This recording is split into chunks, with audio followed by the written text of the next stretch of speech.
प्रभाकर शिंदे हे रिक्षाचालक तर पत्नी गीता या दारोदारी जाऊन साडी कपड्यांवर भांडी विकायच्या। प्रचंड संघर्ष करत या दोघांनी आपल्या दोन्ही मुलांना वाढवलं आणि उच्च शिक्षित बनवलं।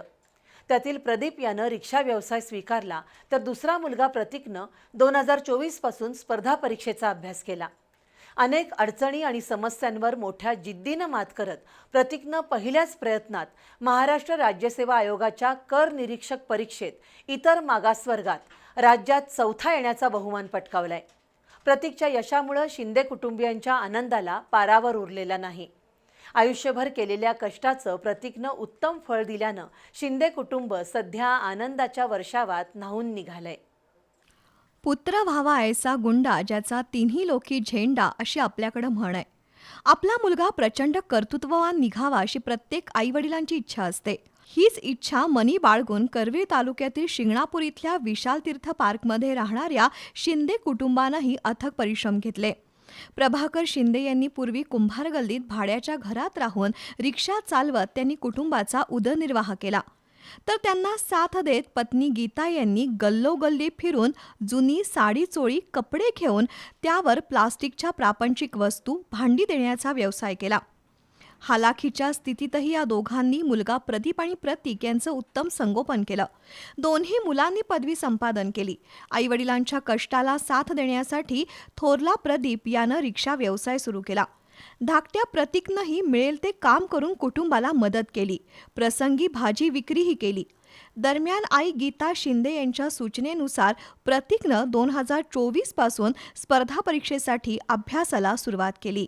माझ्या मुलगाने एवढे मोठे यश घेतले की माझं स्वप्न होतं ते असं करावंच असं, पण वाटलं नव्हतं की तो इतकं मोठं स्वप्न पूर्ण करेल असं। की माझ्या व्यवसायावर सुद्धा माझ्या मुलांनी माझ्यासाठी खूप साथ दिल्या। माझ्याबरोबर लॉकडाऊनमध्ये माझ्या मुलांनी भाजी सुद्धा विकल्या, पण त्यांना एक मुलांना स्वप्न घालून दिले डोळ्यात की आपण कुठनंही सुरुवात केली तर कुठेही पोहोचू शकतोय जर मनात जर ठरवलं असेल तर प्रत्येक मुलाने हे घ्यावं आणि प्रत्येक आई वडिलांचं स्वप्न मुलांनी पूर्ण करावं।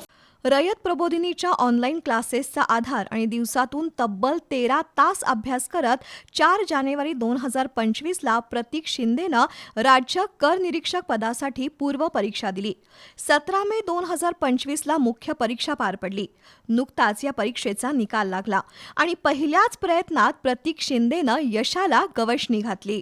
लॉकडाऊनमध्ये काय करू कळणार, घराचं हातावरचं पोट त्यामुळे रिक्षा पण थांबली आणि इन्कमचं काय करायचं काय कळणार। भावाने मी असा निर्णय घेतला की आपण एक भाजी विकूया, काय असं थोडंफार तरी पोट चालेल म्हणून दोघांनी भाजीचा व्यवसाय सुरू केला। जसं ते लॉकडाऊन समाप्त झाला, माझं शिक्षण एकतर आर्ट्समधून काही स्किल नाही, अभ्यासात खूप डिग्री घेऊन खूप गॅप झाला होता। त्यामुळे कुठेही जर जॉबला गेलं तर ती म्हणजे तुम्ही काय केला, म्हणजे शिक्षण पोस्ट घेऊन 4-5 वर्ष झाले तुम्ही काय करतात असं हा एक प्रश्न कायम असायचा। वडिलांचा आणि भावाचा सपोर्ट कायम होता। ते भाऊ पण रिक्षा चालकच, वडील पण रिक्षा चालकच सपोर्ट होता, पण या फॅमिलीमध्ये माझा रोल काय हा प्रश्न मला कायमच पडायचा की बाबा आता काय करायचं आयुष्यात काय नाही। तेव्हा मम्मीने सांगितलं की असं तसं सगळी पण फेलियर झाले, MPSC ट्राय कर, नाही झालं तर अनेक फेलियर, त्यावर काय होणार आहे आणि झालं तर मग सक्सेसच। मी MPSCचा प्रवास 2024च्या सप्टेंबरमध्ये सुरू केला आणि आज ऑगस्ट 2025मध्ये तो सर्व प्रवास पूर्ण झाला। मला MPSC गट ब मधून राज्य कर निरीक्षक ही पोस्ट मिळालेली आहे। इतर मागास प्रवर्गात राज्यात 4थ्या क्रमांकानं उत्तीर्ण होऊन राज्य कर निरीक्षकपदी त्याची निवड झाल्याचं कळताच शिंदे कुटुंबाच्या आनंदाला उधाण आलं। कुटुंबीय, नातेवाईक, मित्रमंडळींनी प्रतीक शिंदेवर अभिनंदनाचा वर्षाव करत त्याची जल्लोषी मिरवणूक काढली।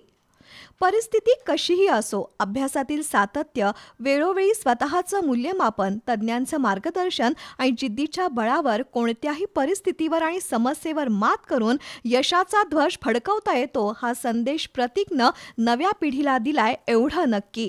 बी न्यूजसाठी कॅमेरामन प्रथमेश कात्रजसह प्रमोद वनगुत्ते।